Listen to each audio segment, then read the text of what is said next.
atas dasar apa sih mereka melakukan sexist joke itu gitu. Salah satunya karena para laki-laki ini merasa dominan loh di ruang-ruang Hmm. WhatsApp grup gitu ya. Merasa mereka punya privilege gitu ya. Dan merasa mereka bisa bicara apapun gitu, dimanapun gitu ya. Terutama dalam situasi homosexuality ya, dalam kondisi kelompok yang diisi oleh jenis kelamin yang sama gitu. Itu menjadi sangat biasa gitu buat mereka gitu. Hai sahabat TCID, kamu sedang mendengarkan podcast Suar Akademia. Ngobrol seru isu terkini bareng akademisi.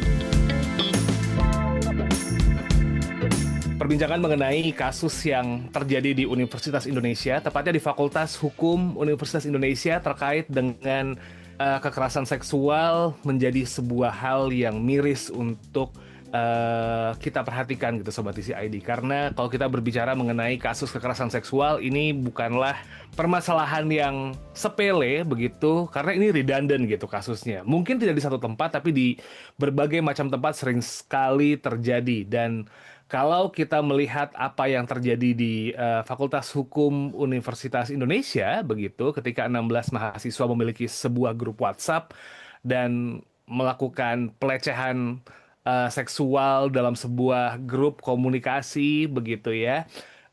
Ini memicu kontroversi dan membuat diskusi publik kemana-mana begitu. Salah satu hal yang menarik buat dibahas adalah ketika ada istilah locker room talks. Sebuah istilah yang bisa dibilang sih pada saat itu tuh diambil dalam terminologi baseball Amerika begitu, yang memperlihatkan obrolan-obrolan yang kasar yang dilakukan oleh para laki-laki di sebuah locker room. Dan buat episode Suara Akademia kali ini, kita bakal ngebahas soal fenomena locker room talks ini sendiri gitu ya, especially dalam kasus kekerasan seksual. And for this episode, kita bakal ngobrol bareng sama Mbak Dina Listiorini. Beliau adalah dosen dan juga peneliti untuk komunikasi, media, dan isu seksualitas dari Universitas Atmajaya, Yogyakarta. Halo, Mbak Dina, apa kabar Mbak? Baik, Mas, Alhamdulillah. Oke, nice to know it. Mbak Dina, kita langsung straightforward buat ngobrol terkait isu ini nih Mbak. Ketika kasus yang terjadi di Fakultas Hukum Universitas Indonesia yang melibatkan 16 mahasiswa gitu, laki-laki yang mengomentari Ya. teman-temannya, dosennya yang perempuan begitu, dan ini sudah terlihat bahwa ada indikasi kekerasan seksual di situ. What comes to your mind, Mbak, pertama kali ketika mendengarkan berita ini? Apakah geram atau mungkin udah mentok di ubun-ubun karena kasus kayaknya pelecehan seksual itu nggak pernah berhenti, ada aja begitu yang kayak Iya, expose. What do you think about it? ya. Malu sih, Mas, karena kan di situ saya alma mater di situ, S3-nya saya di situ gitu kan. Hmm. Ya ampun malunya gitu. Itu satu. Yang kedua adalah kemudian melihat bahwa itu adalah kayak semacam locker room talk gitu ya. Eh, karena kan kebetulan saya juga pernah jadi satgas nih. Jadi Hmm. satgas waktu itu namanya PPKS yang sekarang jadi PPKPT gitu ya. Saya lihat kok, ya ampun kok polanya itu berulang ya soal pelecehan-pelecehan ini seperti itu gitu. Jadi tadi Mas Syarif betul bahwa locker room talk itu asalnya dari apa ya? Ruang ganti olahraga baseball gitu ya. Hmm. Yang semuanya itu dihuni oleh laki-laki gitu. Dan perbincangan di situ tuh sangat kasar, jorok gitu ya, seksis gitu kan. Dan biasanya itu mereka adalah laki-laki heteroseksual gitu. Nah, kemudian ini kan ketika ada ruang-ruang digital gitu, perkembangan teknologi, lalu ini kemudian berpindah ke situ gitu. Nah, ketika saya itu mencoba literatur review gitu ya soal istilah locker room talk, itu sebagian besar studi ketika bicara soal locker room talk ini, kebanyakan itu dipicu oleh kampanye elektoral Trump gitu ya. Hmm. Jadi studi Oliver Nieman 2019, Simeone 2017, Pruitt 2021 itu menyatakan bahwa locker room talk itu yang kemudian menjadi viral dalam konteks digital itu kasus dalam kampanye elektoral Trump di Hmm. 2016. Jadi kan percakapan Trump itu melalui akses Hollywood tape itu dikeluarkan oleh The Washington Post gitu ya. Dan itu menunjukkan bahwa Trump sendiri itu dengan suaranya gitu ya, suaranya Trump, lalu sikapnya itu jelas-jelas itu menunjukkan bahwa dia adalah predator. Dia menstereotip perempuan, dia misoginis gitu ya terhadap perempuan secara umum gitu. Dan kemudian juga komentar-komentar seksisnya itu sangat eksplisit gitu ya. Mhm. Dan kemudian dikaitkan juga dengan daya tarik rasial gitu ya, menggunakan kata benda dan kata sifat yang bergender, lalu mempromosikan bahwa laki-laki itu dominan, punya hak istimewa gitu, dan mengungkapkan penghinaan secara terus terang gitu. Jadi semua studi itu mengawali kalau ketika bicara soal locker room talk dalam konteks digital itu dimulai dari kasus Donald Trump pada Mhm. pemilihan gitu ya, gitu. Nah mungkin kalau saya karena mungkin saya dari dosen komunikasi ya, saya akan melihat eh, dalam konteks bahwa ketika ini ruang digital WAG laki-laki gitu ya. Mhm. Betul. Lalu kemudian dalam konteks bahwa itu juga di situ ada budaya patriarki, maka saya akan melihatnya dalam konteks homosociality ya. Lalu kemudian ada soal dominasi maskulin gitu ya kalau kita pinjam dari Pak Burdu gitu kan. Dan juga ada konsep doksa dalam dominasi maskulin itu gitu. Jadi biasanya ya locker room talk ini itu menjadi sarana bonding laki-laki. Jadi homosociality itu kan di mana mereka itu bergaul satu sama lain ya. Ketika kemudian masuk dalam satu WAG, kadang-kadang belum tentu satu itu mengenal saya yang lain gitu. Kadang-kadang, oh ya aku pengen masukin si A di sini, masukin si itu di sini gitu ya. Sehingga salah satu upayanya supaya mengakrabkan itu adalah bonding gitu. Nah, masalahnya adalah dalam proses bonding ini itu kerap terjadi percakapan seksis. Lalu percakapannya juga misoginis gitu ya. Baik dalam WAG yang berisikan laki-laki ataupun ada perempuan di WAG tersebut gitu. Dia maksudnya Mhm. dalam proses bonding itu. Ini Betul. aku boleh ngomong dalam bahasa Jawa nggak sih, Mas? Oh, Saya nggak tahu for sih. free, for free. Karena ini Silakan Mbak sangat Dina. mohon maaf juga buat yang lain kalau merasa agak ke-trigger gitu ya. Karena ini itu sering sekali muncul dalam bercandaan orang-orang senior gitu. Entah itu mungkin di WAG RT, RW gitu ya. Yang saya tahu Mhm. juga saya pernah dikasih lihat gitu ya. Misalnya gini, eh, dia seorang laki-laki kebetulan punya istri dan istrinya itu punya payudara besar gitu ya. Ya, Mhm. nggak salah dong. Maksudnya ketika perempuan itu dilahirkan berpayudara besar itu kan masa salah dia kan enggak gitu. Ya, Nah lalu tiba-tiba ada yang komentar wah si A itu misalnya si bapak itu ya, ya. misalnya si A kayak bojone warak tenan, le ngombe Mhm. nganti kewowoken. Wong si A bojone si A iki sangune akeh, sangune gede. Jadi kok dalam bahasa Jawa itu gini, warak tenan le ngombe itu betul-betul kekenyangan sampai dia berasa mual gitu ya, saking Mhm. banyaknya karena sangu gede itu dikaitkan dengan kepemilikan payudara perempuan yang besar. Jadi bisa Ya. dibayangkan dong, maksudnya pelecehan seksual yang muncul gitu dengan mengaitkan satu kata dengan yang lainnya itu gitu ya. Nah, itu tuh sangat sangat sering itu saya lihat gitu dan tidak ada satupun yang kemudian berkomentar atau apa. Kalau kemudian ada yang berkomentar lalu tiba-tiba dihapus seolah-olah itu tidak pernah ada gitu ya. Mhm. Nah, itu Mas contoh ya bagaimana kemudian dalam bonding itu terjadi gitu. Ya. Jadi bercanda lalu dianggap sesuatu yang malah kayak gitu aja ini kan cuma bercanda, ini kan cuma jokes gitu loh. Sehingga Betul, betul. dianggap wajar, dianggap normal Ya. begitu gitu. Nah, ini jadi menarik nih, Mbak Dina, karena kalau kita berbicara soal fenomena locker room talk, ini kan mostly di ruang tertutup ya, Mbak Dina ya. Iya. Bahkan kayaknya kalau kita di konteks olahraga pun, sepertinya locker room itu adalah ruangan yang quote-unquote sakral buat dimasuki oleh orang-orang yang nggak ada dalam kelompok tersebut. Tapi kalau kita berbicara soal, apa ya, bercandaannya ini nih, Mbak Dina, dan juga objektifikasi seksual di ruang tertutup. Ini tuh Mhm. bisa jadi potensi yang lebih berbahaya nggak ya dibandingkan di ruang publik nih Mbak? Karena kan bisa kalau ruang tertutup kita nggak bakal pernah tahu gerakannya nih Mbak Dina. Oh iya, karena percakapan ini ya, meskipun di ruang tertutup yang katanya private gitu ya, tapi kan di WA itu kan jadi ada semacam brotherhood ya, yang kemudian Mhm. saling mendukung gitu kan untuk menjaga bahwa normalisasi pelecehan itu tetap berlangsung gitu loh. Itu satu gitu kan. Ya, Kan karena tertutup itu. Dan mereka itu kan sudah menyepakati bahwa itu tuh terjadi itu ya atau ya maksudnya keep on track gitu ya. Terus gitu, terus terjadi itu. Nah, kemudian yang mengawasi siapa? Kontrolnya di mana? Nggak ada. ya. Kontrol dan pengawasannya nggak ada gitu kan. Lalu pertanyaannya kan kemudian atas dasar apa sih mereka melakukan sexist joke itu gitu? Hal apa yang Ya. membuat mereka melakukan sex joke itu gitu ya? Nah, kalau menurut saya salah satunya karena para laki-laki ini merasa dominan loh di ruang-ruang Hmm. WhatsApp grup gitu ya, merasa dominan, merasa mereka punya privilege gitu ya, dan merasa mereka bisa bicara apapun gitu, dimanapun gitu ya, baik dalam ruang-ruang eh, real life gitu ya, ataupun di ruang-ruang digital gitu ya.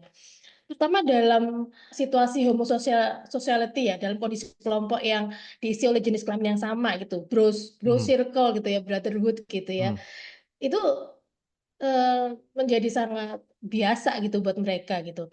Jadi mungkin kalau Mas Syarif itu ingat itu IG kampus yang isinya itu admin yang membahas mahasiswa cantik di kampus, ingat nggak sih mahasiswa Oh cantik ya. kampus Hmm. gitu ya, UI cantik, Betul, UGM betul, cantik gitu ya. betul. Isinya kan admin juga laki-laki. Kalau kamu punya teman cantik itu spill dong di sini gitu, lalu kayak dicari gitu kan, di situ kan juga sama. Jadi di homosociality itu kaitannya dengan dukungan dan solidaritas gitu ya, Ya, biro support, kalau sister support juga ada, itu juga homosociality gitu ya, kayak betul. arisan ibu-ibu gitu ya. Lalu kalau misalnya ada yang sakit didorong, didukung gitu ya Ya. pada iuran. Nah, ini sama, kurang lebih sama gitu. Tapi mereka dukungannya adalah ketika bicara dalam soal rape joke itu gitu ya, dalam hal yang Mhm. seksis, yang misoginis gitu ya. Jadi saya jadi ingat kemarin sempat baca juga ya studi dari Feynman dan kawan-kawan tentang ketika laki-laki, sekumpulan laki-laki itu lagi minum, ngebir, agak-agak mabuk gitu ya, Mhm. itu mereka ngomongin apa sih gitu ya. Nah ternyata dari riset yang dilakukan itu dalam locker room talk, orang-orang yang laki-laki yang ngebir-ngebir yang minum-minum itu narasi yang mereka munculkan adalah tentang hubungan seks mereka dengan perempuan. Jadi si perempuan Mhm. ini, perempuan itu, lalu bagaimana tubuhnya dan sebagainya ya. Termasuk kemudian mereka mengamini dan menormalkan kalau terjadi kekerasan seksual di situ gitu. Seperti itu. Oh, oke. Jadi memang studi itu sudah ada gitu ya. Kalau kita kembali lagi ke laki-laki yang mahasiswa UI ini gitu ya, mereka mungkin sadar gitu ya bahwa di ruang publik itu mereka nggak sebebas dulu lagi gitu ya. Kita Mhm. tahu ada undang-undang TPKS ya kan, lalu ada Permendiksaintek yang tentang PPKPT yang dulu PPKS gitu ya, Ya. sehingga mereka merasa aman di ruang-ruang digital gitu. Apalagi kemudian mereka mahasiswa Fakultas Hukum UI gitu ya. Mungkin mereka itu merasa saya bisa bisa kok nanti cari celahnya kalau misalnya saya ada apa-apa gitu. Betul. Jadi kan arogansi mereka sebagai laki-laki, maskulinitas laki-laki itu semakin muncul di situ Ya, gitu. ya, ya. Dan di situ gitu ya, mereka tuh merasa aman dalam tanda kutip ya ketika mereka ada di ruang digital di WAG itu, sehingga merasa bebas untuk mengumbar praktek-praktek seksis, kemudian misoginis, lalu objektifikasi perempuan, semaunya lah seperti itu, seperti yang dimunculkan dan bikin geger itu gitu ya. Ya, ya, Nah, ya. itu tadi. Jadi ketika juga mereka adalah mahasiswa Fakultas Hukum UI gitu ya, dan merasa bahwa mereka tahu celah hukum, itu seakan-akan mereka berada di atas angin gitu. Mungkin loh ya. Mhm. Tapi menarik nih, Mbak Dina, karena kalau kita berbicara tentang situasi yang ada sekarang, kadang-kadang ada beberapa mungkin orang yang tiba-tiba dimasukin ke grup WhatsApp yang masuk kayak tadi homosociality itu gitu. Sama-sama laki-laki, sama-sama perempuan, tapi mungkin susah membedakan nih kapan sebuah obrolan itu tuh bisa kita anggap ini hanya bercandaan semata dan juga ini ada obrolan yang udah mulai menjadi quote unquote locker room talk yang toxic nih Mbak. Nah, di titik mana sih Mbak sebenarnya itu tuh bisa ke stop? Oh, oke, ini bercandaan dan titik mana ini ini nih udah toxic dan mengarah ke kekerasan seksual nih Mbak. Karena kadang-kadang orang suka bingung nih buat read between the lines gitu. Ini bercandaan atau sebenarnya udah pelecehan gitu Mbak. Gini ya, jadi kalau kalau di sewaktu saya masih di Satgas itu kuncinya cuma dua. Ketika kita bicara soal tubuh perempuan lain atau tubuh laki-laki lain, itu lalu kemudian ada komentar yang merendahkan, komentar yang humiliate gitu ya, itu sifatnya adalah sexual harassment.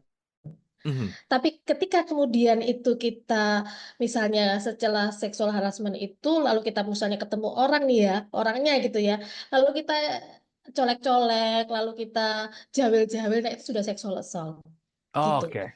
Nah, jadi ketika kemudian di dalam WAG itu lalu muncul misalnya, oh ya cantik apa ini body dan sudah menyentuh kata-kata yang terkait dengan tubuh, nah itu sudah sebetulnya sudah seksual harassment gitu. Jadi objektifikasi Hmm. dulu gitu ya, Oke. objektifikasi dulu, lalu kemudian dimunculkan apa namanya candaannya, lalu kemudian lalu dibilang apa sih ini kan cuma bercanda doang, masa gitu aja baper gitu. Itu sering kali muncul gitu. Jadi Ya, membuat orang mungkin tidak nyaman gitu ya, betul, seperti betul, itu betul. gitu Mas Arief.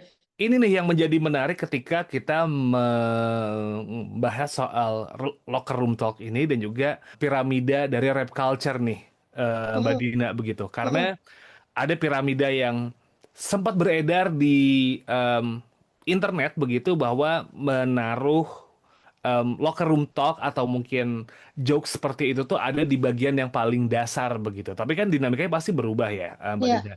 Nah, kalau kita berbicara soal piramida dan juga potensi untuk memicu sexual assault yang lebih besar, Mbak Dina ngeliatnya gimana nih, Mbak? Apakah memang locker room talk ini tuh mungkin bisa jadi di level yang dasar karena sudah triggering banyak orang atau kayak gimana dan potensinya buat memicu kekerasan seksual yang sampai ke fisik itu tuh sebesar apa nih, Mbak? Ya, jadi kan gini ya, WAG itu kan yang dianggap ruang aman dan privat itu kan Betul. membuat orang bercandaan di situ tuh sebagai hal yang normal gitu ya. Ya. Jadi saya tuh sempat melihat ada beberapa piramid itu ada yang berbeda gitu ya. Nah, di salah satu piramid yang terbaru saya melihat yang locker room talk, yang kemudian salah satunya ada rape jokes, objectification gitu, itu masuknya itu justru di kalau satu dibagi dibagi empat gitu ya, Empat. piramida itu dibagi empat, dia masuk 3/4 gitu. Jadi sudah naik Oke. dari tidak lagi di dasar gitu ya. Hmm. Malah di beberapa itu masuknya di apa namanya di yang tengah gitu. Ya. Jadi, nah cuman hanya hanya saja di situ kan di piramid itu tidak ada perbedaan apakah ini digital ataukah public space gitu kan. Jadi cuma dikatakan bahwa ada grouping sexual commons gitu. Mhm. Nah, kalau grouping sexual commons itu malah di atas gitu yang saya lihat di rape culture pyramid. Ya itu tadi apakah kemudian eh, grouping sexual commons-nya itu ada di di digital room ataukah di ruang publik. Jadi misalnya ada tuh mas-masa cerita gitu. Jadi kebetulan dia pakai hijab gitu kan. Lalu dia bilang, Ya. saya tuh Bu ya keluar dari ruang kos itu saya jalan kaki. Saya tuh sekarang menjadi mending saya naik Gojek apa naik Grab itu atau ojek online lah istilahnya itu keluar dari rumah saya dari kos saya karena kalau saya jalan itu selalu Assalamualaikum Bu Hajah gitu Bu Hajah cantik Bu Hajah manis Bu Hajah menarik hati gitu. Iya, saya tidak tahu saya harus bagaimana, tapi saya tidak nyaman dengan situasi itu gitu. Jadi itu sudah terjadi gitu ya. Nah, em, kalau nggak jawab Assalamualaikum disapa gitu, nah itu sudah jadi dianggap bahwa menggoda itu ada suatu hal yang normal gitu kan. Nah, Ya. kalau di beberapa piramida, saya tuh melihat prosesnya adalah di tingkat bawah itu adalah normalisasi gitu ya. Lalu kemudian Mhm. ada degradasi, semakin ke atas adalah assault gitu ya. Itu yang tadi saya bilang bahwa kalau levelnya adalah dan baru di kata-kata itu disebut sebagai seksual harassment. Tapi kalau yang sudah sentuhan itu adalah seksual assault.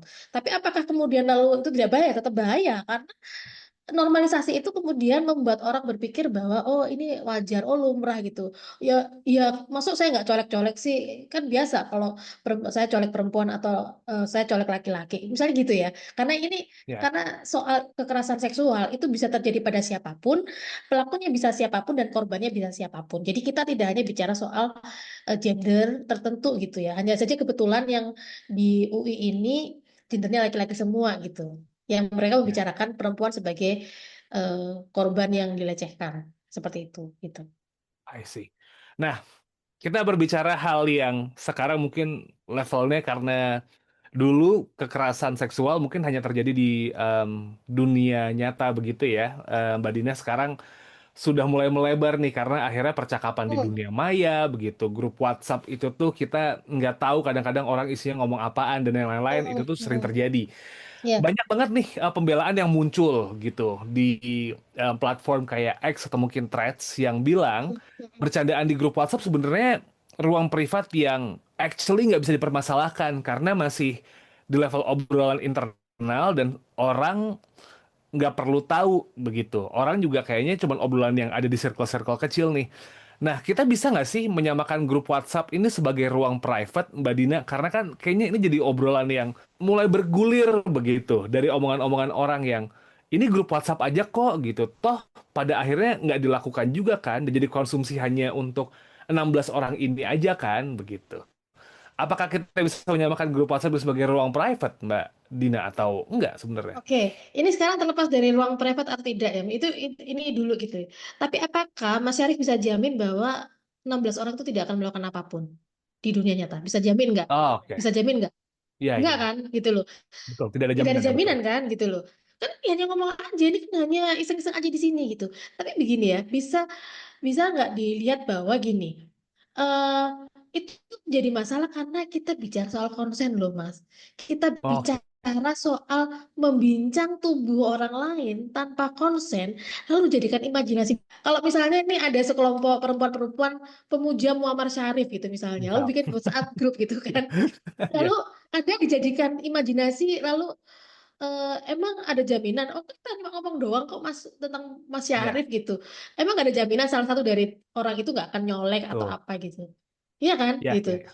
Terus kemudian Anda tahu bahwa tubuh Anda dijadikan imajinasi bersama gitu. Lalu, tetapi kalau ini kan perempuan ya, itu kan saya pernah baca di salah satu apa namanya komentar di Instagram gitu. Perempuan tuh justru lalu kemudian menjadi terpukul loh ketika tahu bahwa tubuhnya lalu jadikan imajinasi bersama gitu. Salah saya Mhm. apa?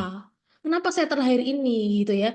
Kenapa saya harus jadikan bahan omongan? Lalu jadi dia merasa bahwa secara psikologis bahkan ada yang kemudian mengatakan bisa jadi lalu perempuan itu membenci dirinya sendiri gitu. Sehingga kenapa dia jadi obrolan laki-laki gitu loh. Kita tidak bicara kalau Hmm. mungkin dia bangga atau apa ya, tapi kita juga bicara semua hal yang mungkin terjadi gitu. Dari proses imajinasi yang laki-laki itu gitu loh. Ya sama seperti UGM cantik, UI cantik, apa semuanya yang cantik-cantik gitu loh. Mahasiswa hijab cantik di kampus UIN gitu Ya, misalnya kan itu juga ada sempat ya. muncul gitu loh.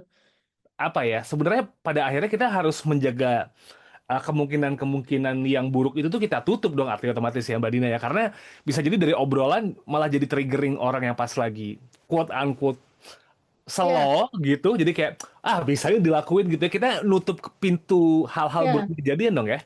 Jadi kan terlepas dari soal mungkin ya kita bisa menjadikan WAG itu sebagai ruang private ya. Tapi kan Mhm. masalahnya bukan soal bisa atau tidak bisa dia sebagai ruang private gitu ya.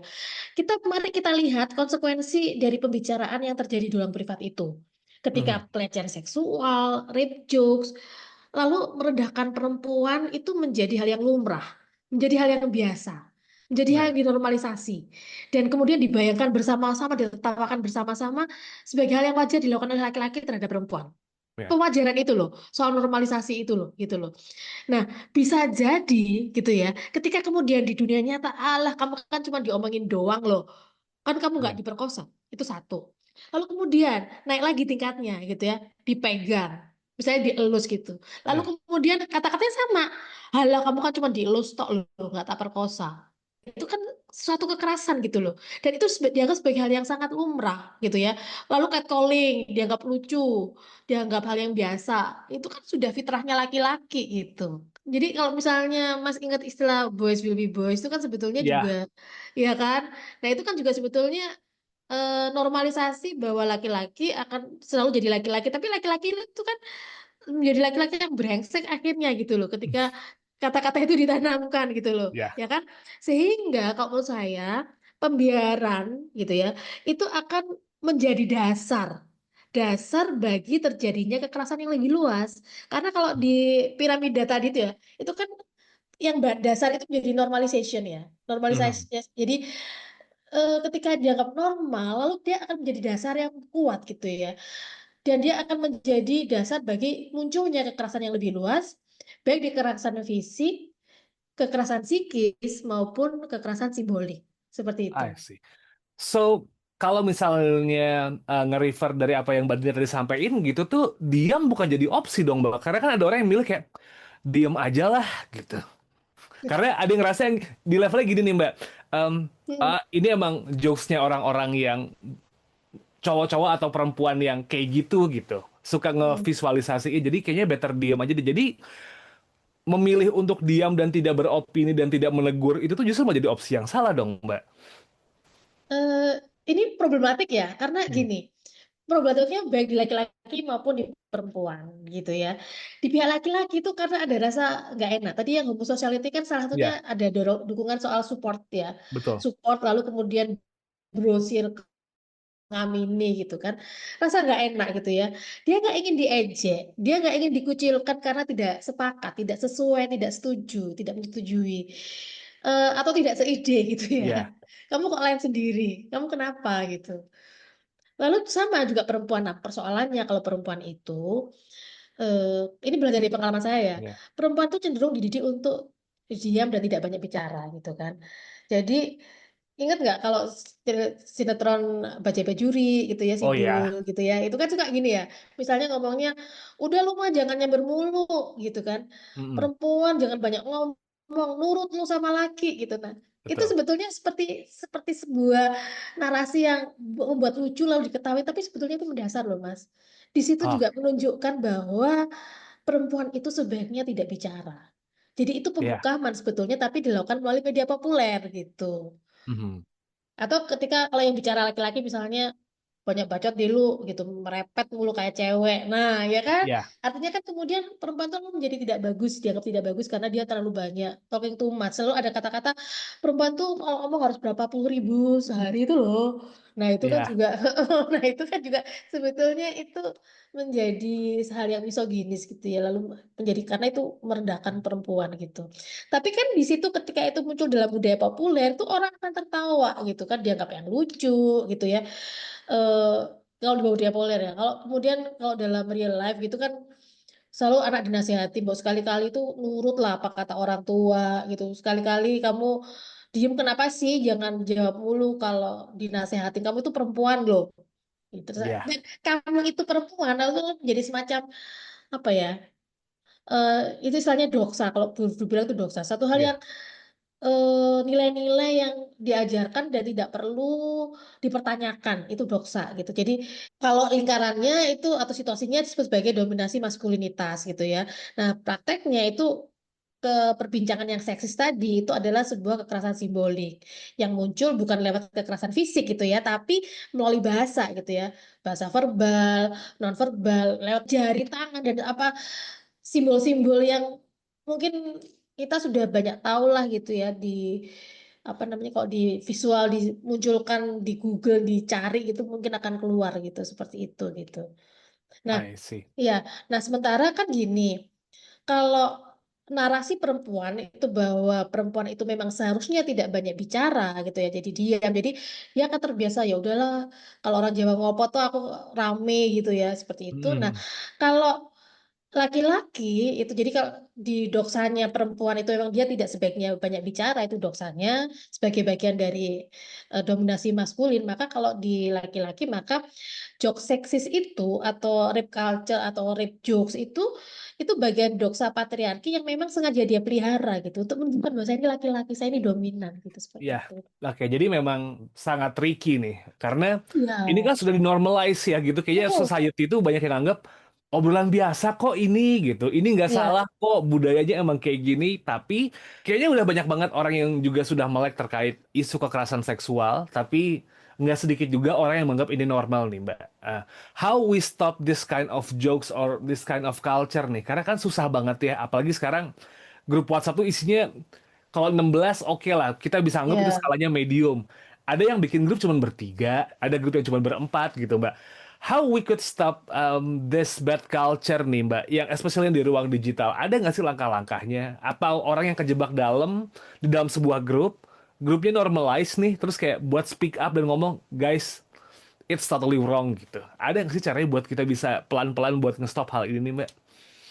Nggak bisa kayak gini ya Mas, kayak orang hompimpa lem gambreng lalu kunyil kucing gitu tuh nggak bisa Iya. memang.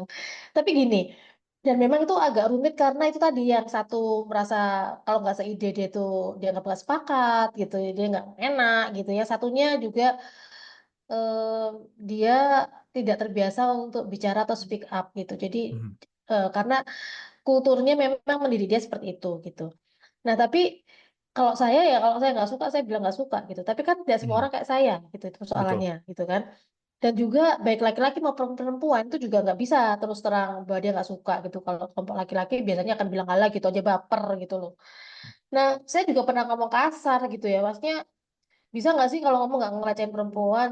Jangan jadi orang brengsek dong, malu sama gelar. Saya bilang gitu. Mhm.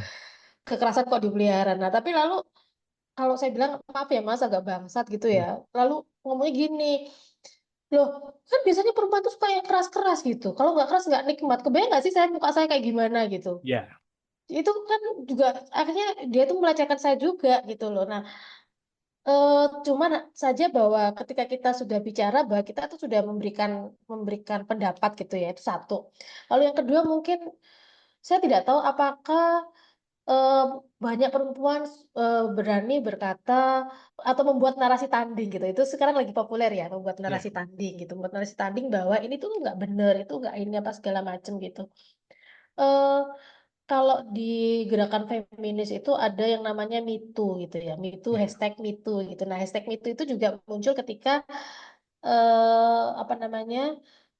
Orang kemudian mengalami pelecehan seksual gitu. Itu bahwa saya juga mengalami itu, saya juga mengalami itu, saya juga mengalami itu gitu. Jadi itu bisa juga kemudian gerakan-gerakan yang muncul di media digital itu bisa seperti itu gitu. Cuman itu tadi kalau misalnya di ruang digital di WA ya kalau nggak suka ya itu nggak satu ngomong, yang kedua kalau nggak bisa itu ya keluar gitu. Ya itu hanya saja itu tadi gitu. Kita ada di situ ada kalau dosen itu ya mungkin ada guru besar di situ, ada orang senior, ada yang dituakan, bahkan mungkin Pak Rektor juga join atau mungkin siapa-siapa Ibu Warek apa segala macam. Jadi tidak mudah juga dalam posisi itu seseorang kemudian untuk memutuskan keluar. Meskipun juga ada yang kemudian keluar lalu dimasukin lagi, lalu dia keluar lagi karena ya seperti itu gitu. Sampai akhirnya orang yang bersangkutan itu bicara bahwa saya tidak suka di grup ini karena apa-apa-apa. Nah itu saya juga pernah sih sering kalau itu. Jadi apa namanya? Saya akhirnya memutuskan untuk nggak ada di situ lagi gitu. Oke, jadi intinya keberanian untuk speak up ini menjadi kunci ya, Mbak Dina Betul, ya. betul, betul. Well, permasalahan di FHUI ini kami semuanya di redaksi di Conversations atau mungkin banyak sekali orang di luar sana berharap ini yang terakhir begitu. Meskipun kayaknya secara apa ya, secara besar kayaknya masih ada ruang-ruang kecil yang mungkin belum terendus dan nggak ke-expose karena menganggap ini hal yang normal. So hopefully episode ini belajar kayak bahwa locker room talk yang kayak gini-gini itu adalah hal yang sebenarnya tidak bisa dinormalisasi, bercandaan seputar hal-hal yang menyangkut seksual gitu, baik dari omongan itu nggak bisa di normalize karena sudah masuk di bukan dinormalisasi lagi, bahkan udah bercandaan dan udah mulai kayak harassment di situ. Itu jadi kayak kesadaran bersama gitu dari episode ini. Well, Mbak Dina, obrolan ini cukup menarik begitu, tapi karena memang sepertinya kita udah ada di ujung obrolan begitu ya. Mungkin ada lagi yang pengen disampaikan, tadi sempat kelewat begitu mengenai locker room talk atau mungkin kekerasan seksual yang sekarang udah mulai melebar kemana-mana begitu. Ya, Apalagi kan kekerasan seksual sekarang bisa didukung dengan AI begitu ya, iya betul, Mbak Dina, betul, bahkan foto orang betul, bisa diambil terus di crop dan akhirnya ada betul, foto betul, yang betul. seperti itu. Mungkin ada yang pengen Iya, disampaikan Mbak Dina terkait kasus kekerasan seksual atau mungkin locker room talks ini sendiri. iya. Jadi gini, terlepas itu dari UI gitu ya, atau bukan UI gitu ya, itu kan hanya soal lokasi. Meskipun juga Betul. kita juga sangat menyayangkan gitu ya, sangat menyayangkan itu terjadi gitu. Nah, jadi gini, kenapa kekerasan seksual itu atau pelecehan seksual mau di baik digital maupun di real life itu ya, itu bertahan gitu ya. Karena salah satunya orang baik itu nggak mau bicara atau dia enggan untuk bicara. Nah, jadi kita kan tahu ya bahwa kita itu kan hidup dalam dunia yang sangat patriarkis satu. Betul. Lalu disusul oleh dunia yang patriarkis itu heteronormatif. Kalau untuk Indonesia tambah satu lagi agamis dan moralis gitu ya. Itu Iya. ditambahkan itu. Jadi yang jelas orang itu tidak mudah untuk bersikap, berbicara, lalu kemudian belum lagi disinggung soal bahwa kamu tuh perempuan, kamu tuh laki-laki, atau apa gitu ya. Tapi yang jelas begini, pertama kita juga harus mengajarkan soal concern itu penting gitu ya. Karena Mhm. concern itu menjadi batas terjadinya kekerasan seksual gitu. Lalu yang kedua adalah juga mulai belajar bahwa, jadi ini mungkin buat mahasiswa yang nantinya memutuskan untuk menikah dan punya anak gitu ya. Hei, jadi jangan cuma ngajarin anak perempuanmu itu pakai pakaian yang sopan gitu ya, tapi juga ajari anak laki-lakimu untuk tidak melecehkan, tidak melakukan kekerasan pada perempuan dalam bentuk apapun gitu loh. Nah, kan saya kan jadi bertanya-tanya nih ya. Jadi kalau misalnya kamu ada di sebuah lingkaran yang toksik dalam suatu WAG, ya sudah keluar saja gitu. Lalu mulai belajar untuk mengatakan tidak. Ya, kenapa? Ya nggak apa-apa, saya nggak mau aja gitu. Ya kalau orang nggak mau ya jangan dipaksa gitu. Jadi ketika lalu kamu dipaksa, di situ titik di mana kekerasan itu sudah dimunculkan, gitu kan? Hmm. Entah itu lewat kata-kata itu tadi ya, atau kamu eh, merasa bahwa itu sifatnya psikis gitu, lalu sangat menjadikan itu menjadi trauma gitu ya. Ya walaupun sangat sulit ya untuk mengatakan tidak gitu. Ya. Nah, tapi kalau misalnya teman-teman itu punya kekuasaan untuk mengatasi ketoksikan, ya gunakan kekuasaan itu. Misalnya teman-teman jadi anggota Satgas gitu ya. Lalu ada dosen yang melecehkan mahasiswa, ya harus diurus gitu ya. Jadi entah si dosen itu dikeluarkan atau diskors atau itu berlaku untuk semuanya ya, dalam ruang-ruang akademik itu kan sudah ada satgasnya, jadi itu bisa difungsikan lagi gitu. Dibentuk ruang-ruang yang diskusi publik itu yang kemudian membuat orang itu berpikir dua kali gitu ya. Nah, seperti itu. Yang juga saya heran kan gini, kalau kemudian di WAG itu dikatakan biasa gitu ya, biasa bahwa itu terjadi soal seksis, lalu misoginis. Kenapa sih lalu mereka itu tidak menormalisasi misalnya menghargai perempuan, kemudian apa namanya, menghargai lalu kemudian eh, tidak melecehkan, itu kenapa lalu tidak menjadi hal yang normal juga gitu loh. Ya. Kenapa justru dinormalisasi yang sebaliknya? Itu sih komentar dari saya gitu, Mas. Mohon maaf. Karena Ya. ini tuh benar-benar di luar nalar saya, jujur terus terang gitu. Ya, semoga sih kasus ini jadi pembelajaran bahwa kita nggak bisa normalize lagi Iya, bercandaan-bercandaan betul. yang arahnya Sangat, sangat, seksualitas. sangat tidak bisa gitu ya. Kita nggak bisa normalize, bahkan kayaknya ini isu serius untuk Betul, manusia begitu. betul, Terlepas dari gendernya, ini penting betul. buat manusia begitu, baik untuk laki-laki memahami how to control themselves, pun juga perempuan juga memahami bahwa isu ini bisa jadi terjadi di sekitar mereka untuk bisa jadi melecehkan laki-laki juga gitu. Meskipun kemungkinannya kalau secara numbers paling banyak pelakunya laki-laki begitu ya, tapi tidak Iya, menutup kemungkinan bahwa betul. untuk ini juga bisa terjadi juga sebagai Mm, pelakunya perempuan. Jadi we should learn about this dan jadi apa ya, sign yang lumayan serius bahwa tidak hanya terjadi di real life, bahkan di ruang kecil digital pun sexual harassment tuh mungkin terjadi begitu. Iya, So, betul. terima kasih Mbak Dina untuk waktu dan kesempatan ngobrol kali ini. It's such an honor for us buat bisa dapetin a lot of insight dari Mbak Dina. Dan Sobat TCID, thank you so much for listening this episode. Kalau misalnya emang Sobat TCID pengen ngasih opininya, bisa langsung tulis di kolom komentar, baik itu di YouTube ataupun di Spotify. Jangan lupa follow sosial media kami di @conversationidn. Kami ada di Facebook, kami ada di X, kami ada di Instagram, dan juga kami ada di TikTok begitu ya. Saya Muhammad Syarif signing out. Thank you so much for listening Sobat TCID. I'll see you on next episode. Have a nice day and wassalamualaikum. Kamu telah mendengarkan podcast Suara Akademia. Ngobrol seru isu terkini bareng akademisi.